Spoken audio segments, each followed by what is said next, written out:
होते भी न सारवा आवत रहली घरवा के 16 हो सिंगार जान मोर चलिए रे गईली।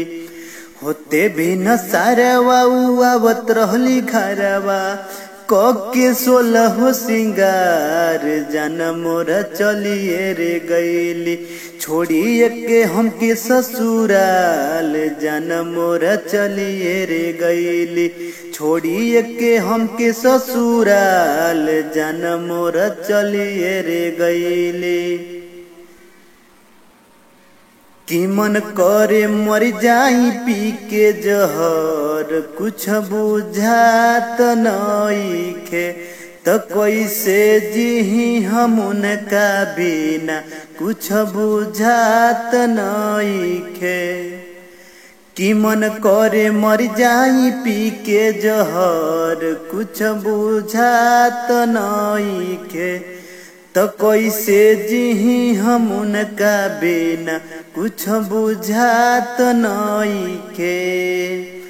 अरे अखिया में बसल बाटे उनकर ही चेहरा कैसे देई बिसराई जान मोर चलिए रे गईली।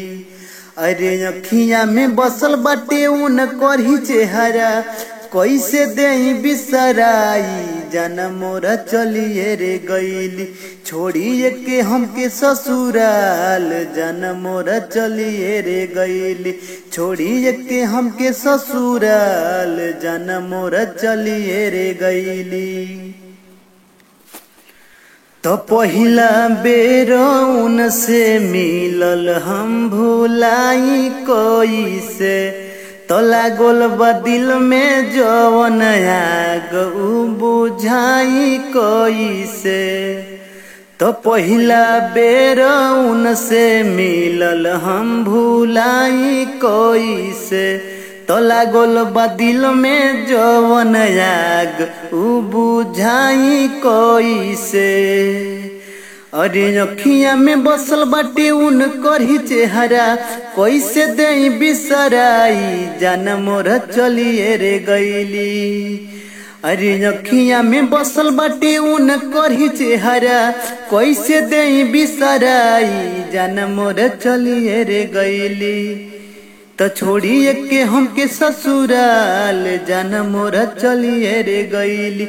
छोड़िए के हमके ससुराल जान मोर चलिए रे गईली। अजय निशा धया रे बबलू हम दर्दी बसे उनके में प्राण जान मोर चलिए रे गईली। कि छोड़िए के हमके ससुराल जान मोर चलिए रे गईली। छोड़िए के हमके ससुराल जान मोर चलिए रे गईली।